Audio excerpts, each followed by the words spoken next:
Welcome to Copper Cat Books for another author conversation. Today I'm excited to bring you local author Stephen Murray. Stephen, thank you for joining us. Oh, it's a pleasure. Thank you for having me as a guest, April. Really appreciate being here at Copper Cat Books. Wonderful. So take us back and tell us what originally inspired you to write your first book.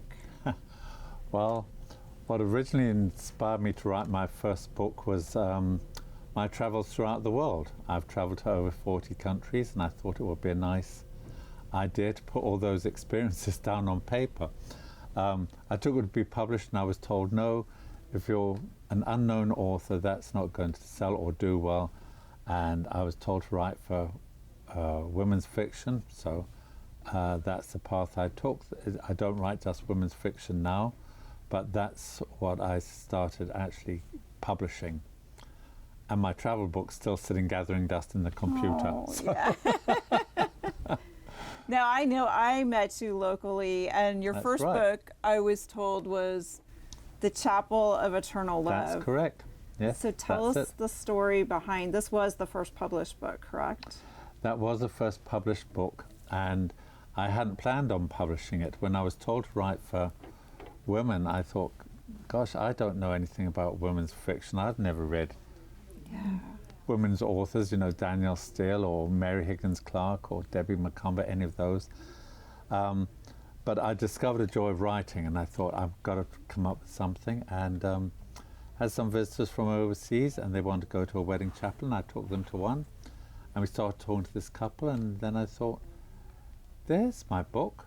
Yeah. Why are we the marriage couple of the world? Why do people come to Las Vegas to get married from all over the place? Why do we have 50 wedding chapels? Yeah. And I thought, that might be an interesting write. Have the reader spend a day at a wedding chapel. You meet all these couples as they come and go. Oh, right. Why they come to Las Vegas, why they fall in love, because love isn't a one-size-fits-all. It does mean different things to different people. So that's what I first wrote, and I was surprised when it got published, and was surprised that it spawned a sequel. People wanted to know what happened to the couples after they left the chapel.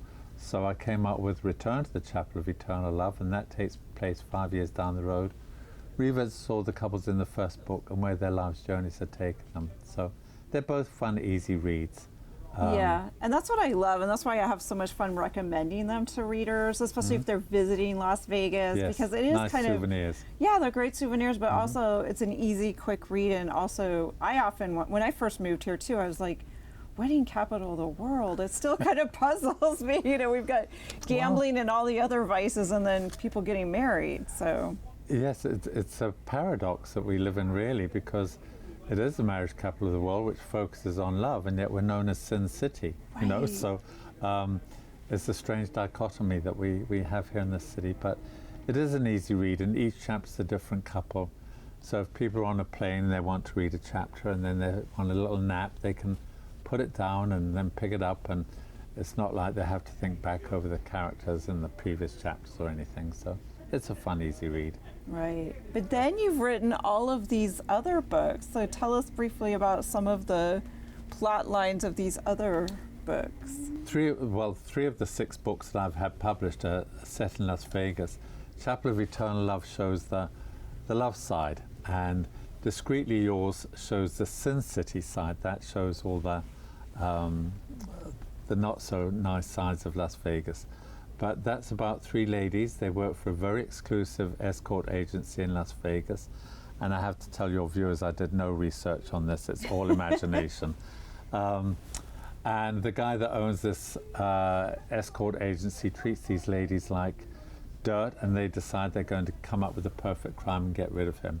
So the reader knows who's going to get killed at the beginning. The mystery part of it is, you're with these ladies, they plot and they plan, they connive and they scheme to come up with a perfect crime. And the mystery is, do they actually come up with a perfect crime, or do they overlook one little detail that brings everything crashing down? So that's the story behind that one. And when that came out in July of 2019, I needed to write something different to get rid of all this seedy, seamy side inside of me that I've been working with for 2 years. So I decided to write a Christmas story in July. So I had Christmas in July, and I sat down and wrote Discovering the Christmas Spirit. And it's a nice, fun, warm-hearted, uplifting book, as one would imagine about a Christmas book. But it mixes fantasy and reality, because in this book it's 5 individuals, they're 5 strangers, and they've all got individual problems that they're having to confront. It's just before Christmas, and they take a helicopter ride to visit people in Cody. They're leaving Jackson Hole, Wyoming, and they're flying at night, and the helicopter happens to crash outside this very fictional village called Christmas Carol Village. And the residents in this lovely, charming town live Christmas 365 days a year. And now these 5 strangers with their personal problems are now stranded in this village, and they meet all this warmth and loving and giving nature of the personalities that live in this village. And in so doing, they confront their personal problems and discover the Christmas spirit. So again, it's a nice, fun, easy read. Then I wanted to write something different, so I came up with Yours in Spirit. That's a light-hearted paranormal book. This is about a very wealthy American widow.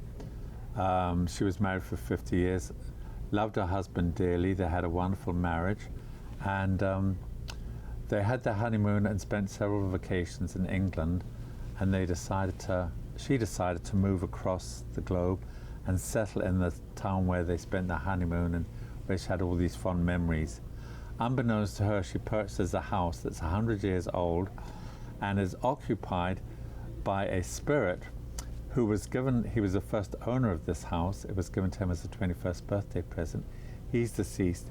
He now occupies the house.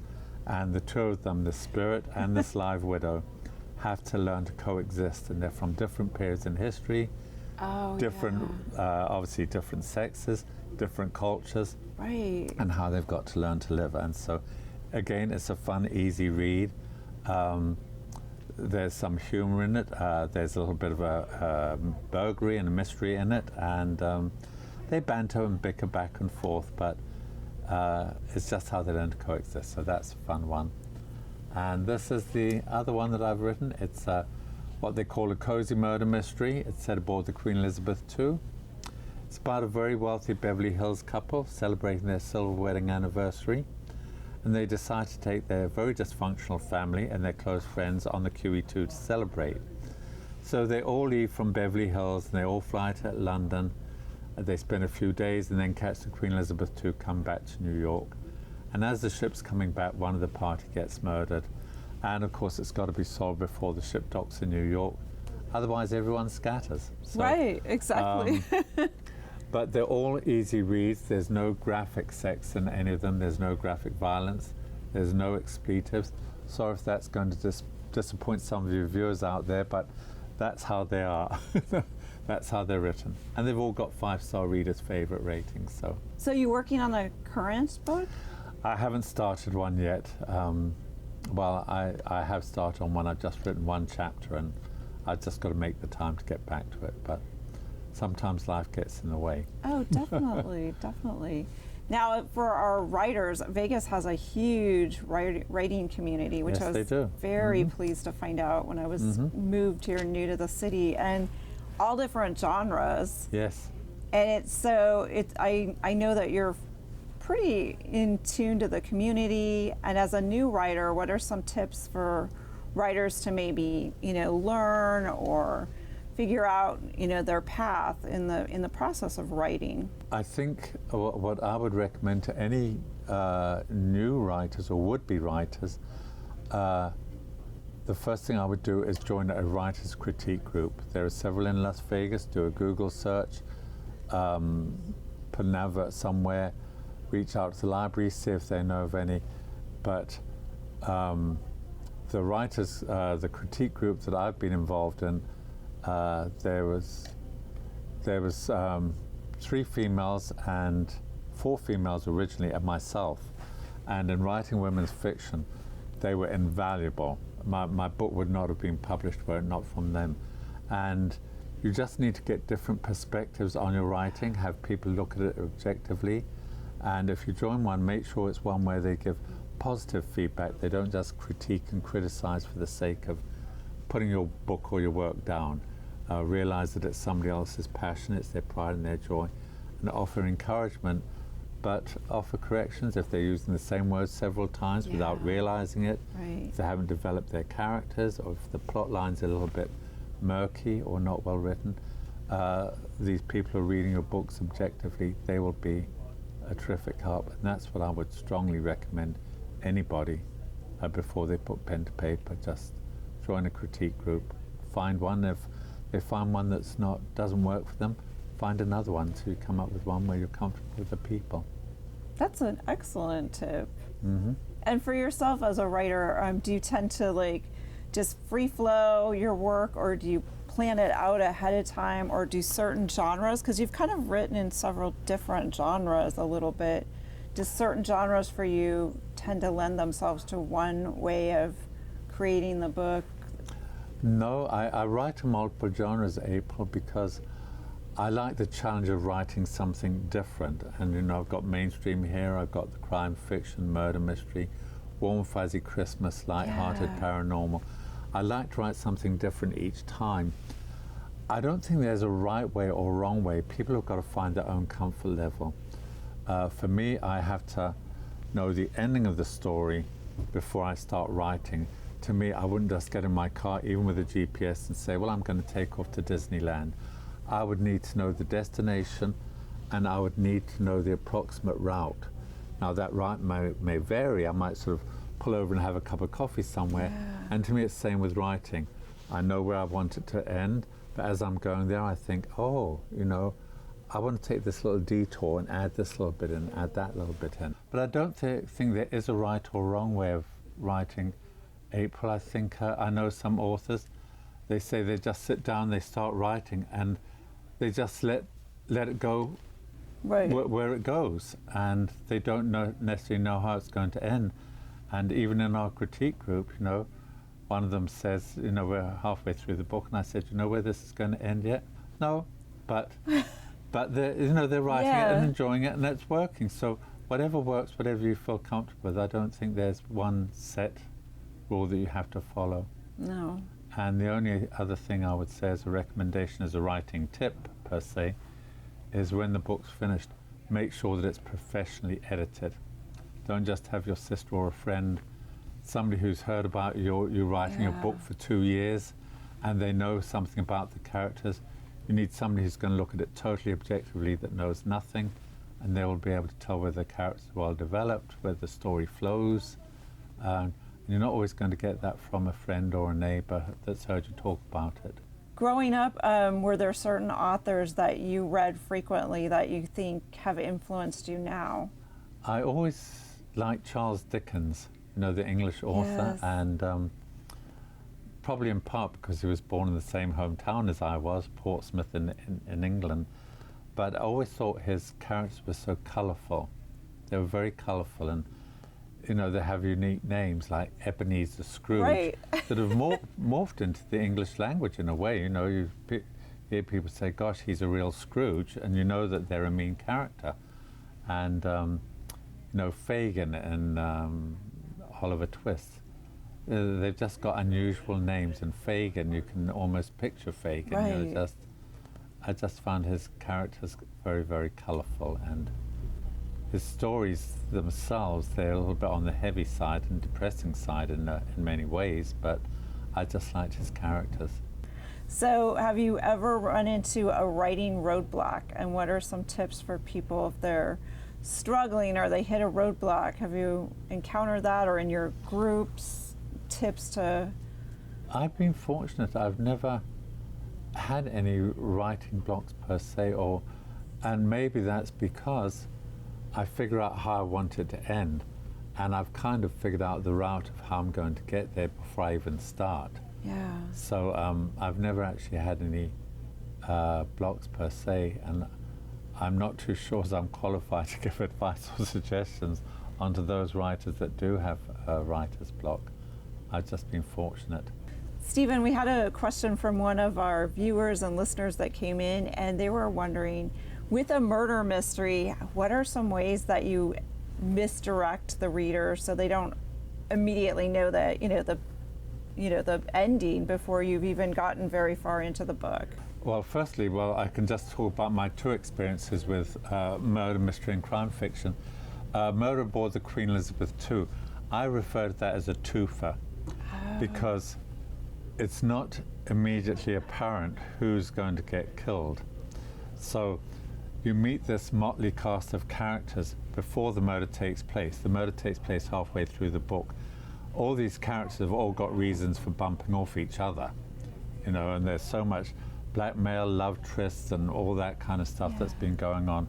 So the first part of the book, the murder only takes place halfway through the book, which is different. Most murders take place at the beginning and you spend the rest figuring it out. This one, you spend the first half figuring out who's going to get killed, and then once it happens, there's enough red herrings in the book that people don't know. So that's how I threw them off in this book. In Discreetly Yours, the first half of the book, in part one of the book, you're with these three ladies as they're plotting, planning, and conniving with the perfect crime, and they commit the crime. Then, of course, they've got to live with the consequences. The second half of the book is like it's a courtroom drama in a way. And one chapter you think, oh, these ladies are going to get off scot-free, and the next thing something's going to come up with the attorney, and the next chapter you think, these ladies are sunk. And then the next chapter they redeem themselves. So it's a series of alternating people in the courtroom on the witness stand giving testimony, and how each of the attorneys, fool and confuse them. And that's how I misdirect and confuse them. Certainly in Discreetly Yours, to my knowledge, nobody's figured out whether they're going to get away with it or not until the very last chapter when it's revealed, because there's so many twists and turns, and readers have said, oh, I thought this was going to happen and I thought I got it, and then I found out that was just a ruse. Right. And next chapter it's been overtaken with something else. So that's how I misdirect, or have misdirected, if that answers your question, hopefully. Yeah. Well, thank you so much for your time today. You can find all of Stephen Murray's books at Coppercat Books, and you also are at a lot of local Las Vegas writers events. So check out Stephen's website if you want to share your website with our listeners and viewers. Sure. And firstly, thanks for having me on the program, April. It's a pleasure. It's always a pleasure to be back here at Coppercat Books. It's a great store, very, very supportive of local authors, and I'm very appreciative of that. I've had 2 book launches here at this store, so they've been very gracious and kind.